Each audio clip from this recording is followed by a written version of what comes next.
Hello, Cinema Central. It's your host, Thomas Price, calling back.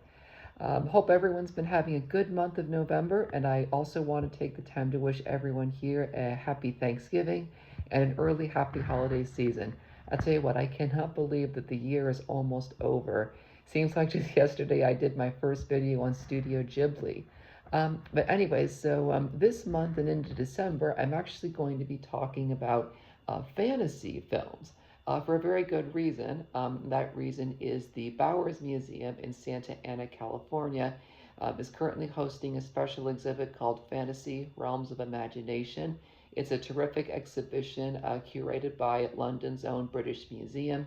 It just opened on October 26th and closes on February 16th. So if you're in the area, I'd highly recommend going to see it. It's an absolutely just terrific exhibit featuring props, manuscripts, paintings, board games, what have you, from fantasy, from just all sorts of places, including films. And so to actually help kick off this exhibition, I'm going to be talking about what I personally see as one of the greatest cinematic fantasy franchises, and that, of course, is The Lord of the Rings. For those of you who don't know, The Lord of the Rings is a franchise created by filmmaker Peter Jackson, his own company Weta Workshop, as well as by Warner Brothers Pictures and their subsidiary New Line Cinema. The franchise all started back with the release of The Lord of the Rings, The Fellowship of the Ring, back in 2001, and continued with a bunch of more films, including The Two Towers and The Return of the King, which concluded the original Lord of the Rings trilogy, and then over a decade later expanded into the three Hobbit films. And of course, next month we'll be getting an incredibly all animated Lord of the Rings film called The Lord of the Rings, The War of Rohirrim, which I highly encourage anyone to see. Also, The Lord of the Rings is actually based upon a book series written by British author J.R.R. Tolkien. It began with the publication of The Hobbit in 1937 and continued with the three Lord of the Rings books, The Fellowship of the Ring, The Two Towers, and The Return of the King. Actually, I read The Hobbit for fun when I was in middle school. I've not yet read the Lord of the Rings books, but still hear they're incredibly fascinating. However, I have watched all of the films in the Lord of the Rings series, and I think they're amazing. But instead of talking about all of them, which would honestly take too long, I thought I'd talk about what makes the original three films so amazing, which include their worlds, their characters, and of course their creatures. Before I go into that, I'll give you a basic summary of the three Lord of the Rings films. The films mainly center on Frodo Baggins, a very kind, timid, and simple hobbit who lives in the hilly community called the Shire with his great uncle Bilbo Baggins, and he also has three good friends: Samwise Gamgee, Merry, and Peregrine, or Pippin Took. Anyway, during Bilbo's 100th plus birthday celebration, uh, uh, the Hobbit's good friend Gandalf the Wizard pays a visit and is more importantly shocked to discover that Bilbo has actually been in the possession of a very ancient but very evil ring created by the Dark Lord Sauron many hundreds of years earlier. Gandalf senses that the ring has corrupted Bilbo and then decides to instead give the ring to Frodo, who soon finds himself targeted by creatures called ring wraiths. Anyway, Frodo, Sam, Merry, and Pippin are forced to leave the Shire and embark on a journey of their own. Eventually, Frodo decides to take the ring to its place of origin, the land of Mordor, where he can destroy it in the volcano known as Mount Doom. Luckily, though, he is not only accompanied by Sam, Merry, and Pippin, and Gandalf, but also by a brave ranger warrior named Aragorn, a dwarf named Gimli, an elf named Legolas, and a prince named Boromir. They ultimately form what would become known as the Fellowship of the Ring.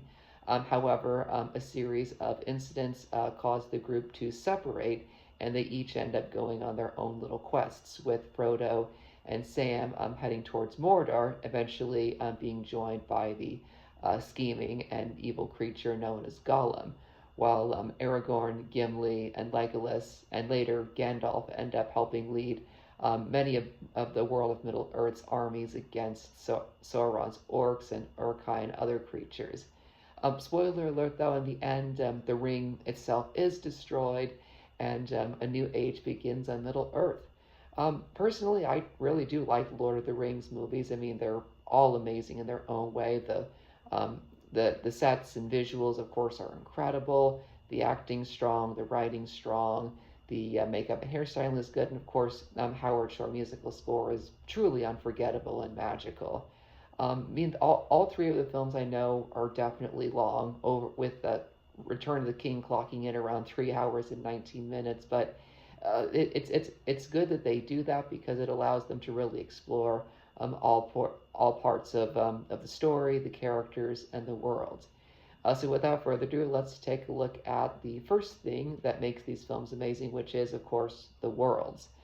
So just like in Tolkien's book, The Lord of the Rings is set on a fictional world known as Middle Earth. It's a beautiful place with a lot of mountains, valleys, rolling hills, forests, caves, and even like beautiful seaside areas.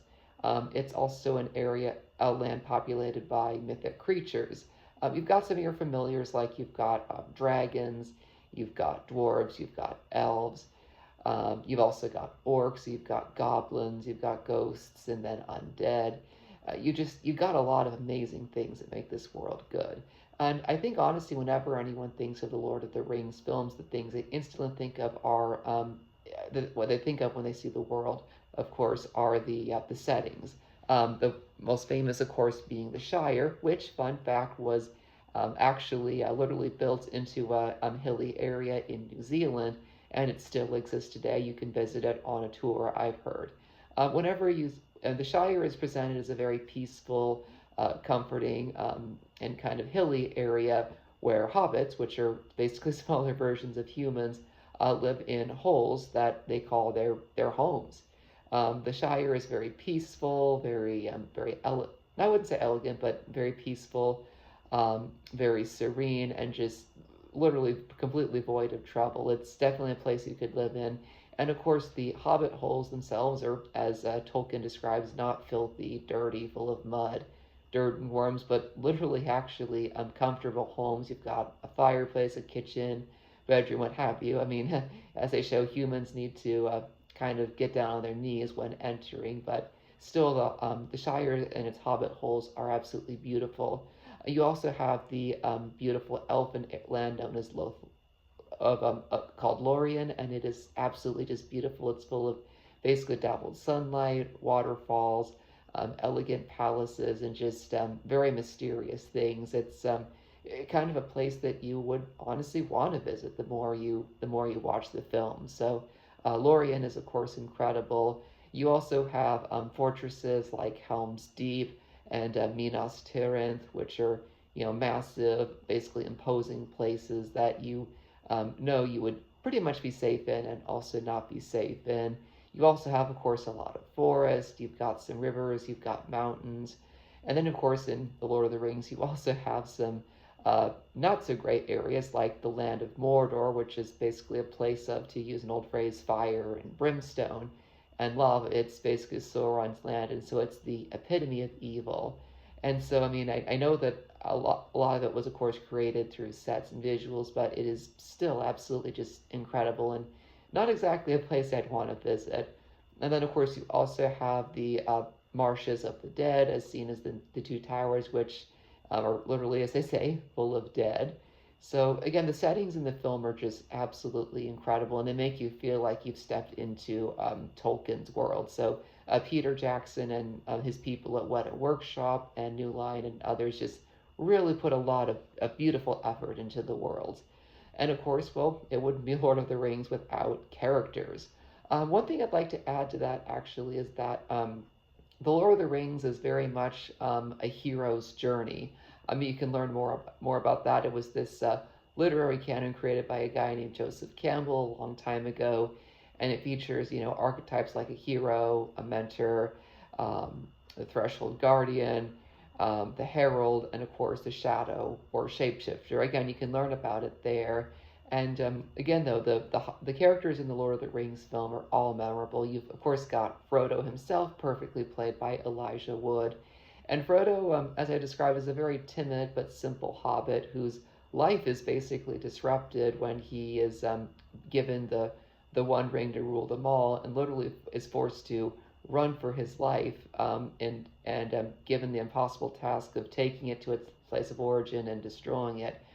Sadly, Frodo does, in many ways, become consumed, albeit addicted to the ring's power, but thankfully has Sam there to guide him. And also, in many ways, Frodo himself goes through some very traumatic experiences. He's stabbed by a ringwraith's blade. He gets attacked, spoilers alert, by the spider monster Shelob. And in the end, spoilers, he decides to ultimately leave Middle Earth and go to a different place because he knows he'll never find peace. So Frodo is definitely a character we can not only like, but sympathize with and feel for. And of course, well, he wouldn't be Frodo without his good friend Samwise Gamgee, perfectly played by Sean Astin. And Sam is such a great character. He's the loyal kind of best friend who would never give up on you. And I just think it's amazing that even though he has to deal with Frodo's addiction to the ring and self doubts and stuff. I mean, Sam literally refuses to not only leave his friend's side but give up on the quest. He's in many ways, Sam's actually a really good example of a motivational speaker. You should look up or read any of his lines. I mean, and I know they'll motivate you. And of course, you also have Gandalf the Wizard, perfectly played by Ian McKellen. Gandalf is in many ways a more a much braver, albeit more active version of Harry Potter's Albus Dumbledore.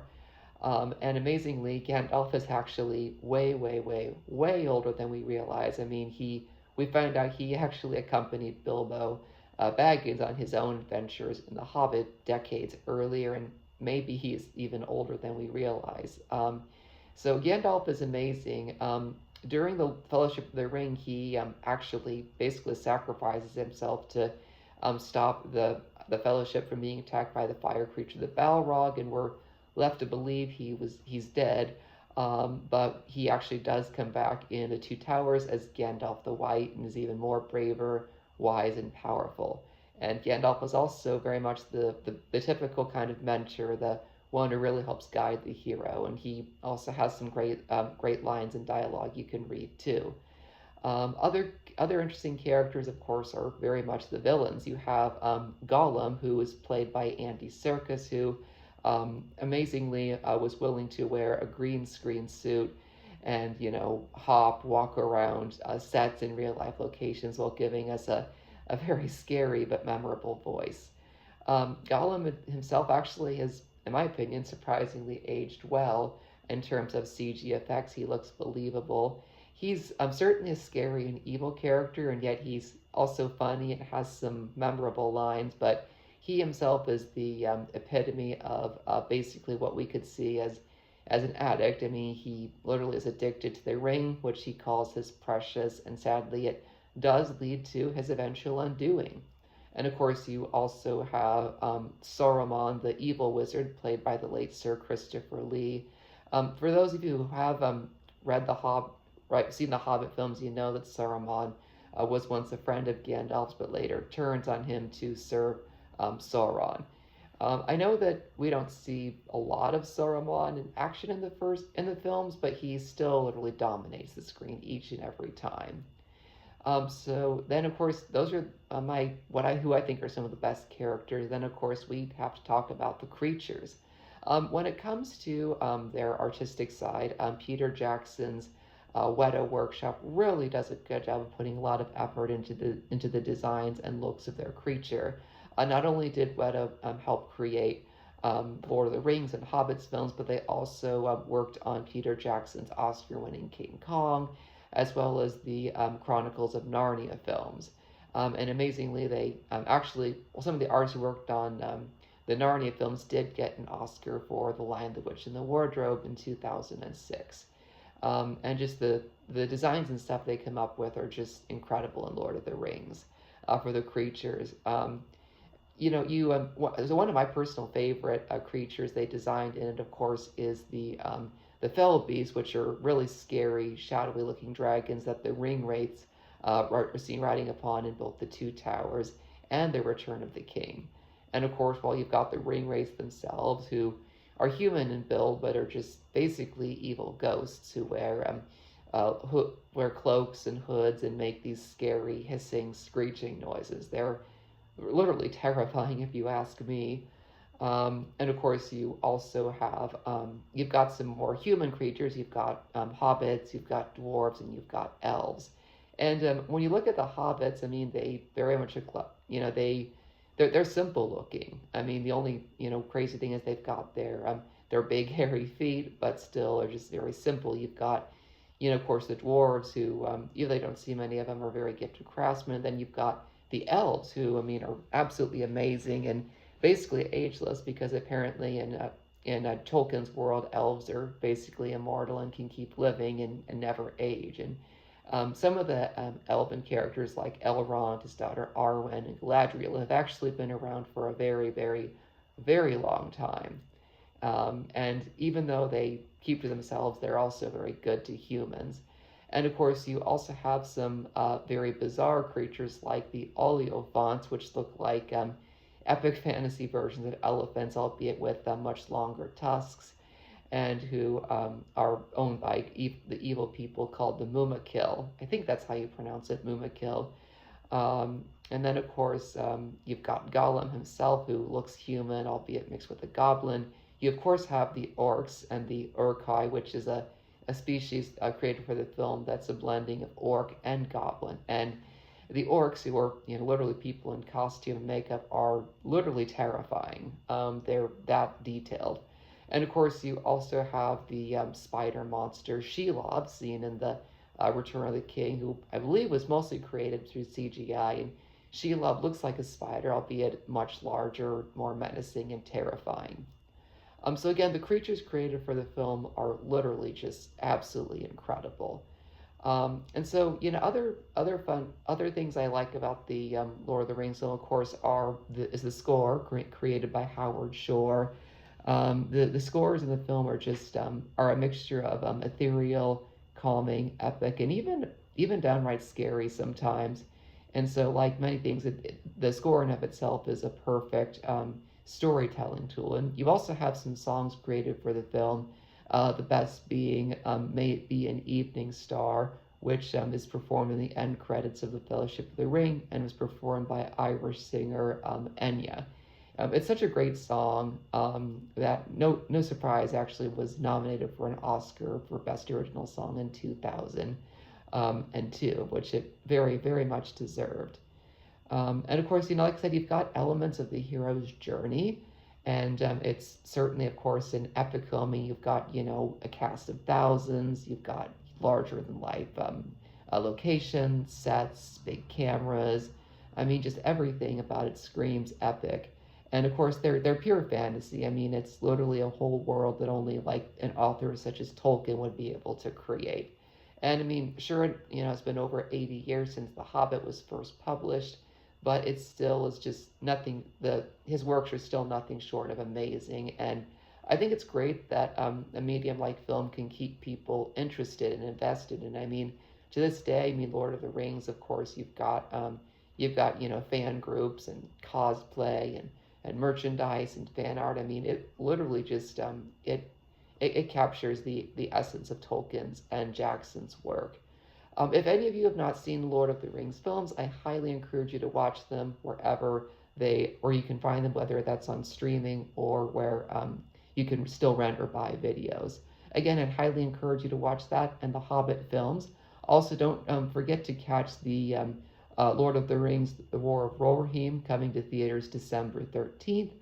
Looks really epic. A heads up, though, for anyone watching this, if any of you do have small kids, i.e. maybe those around like under the age of 10, 9, or 8, I wouldn't recommend showing The Lord of the Rings to your kids just yet. It might be a little too intense.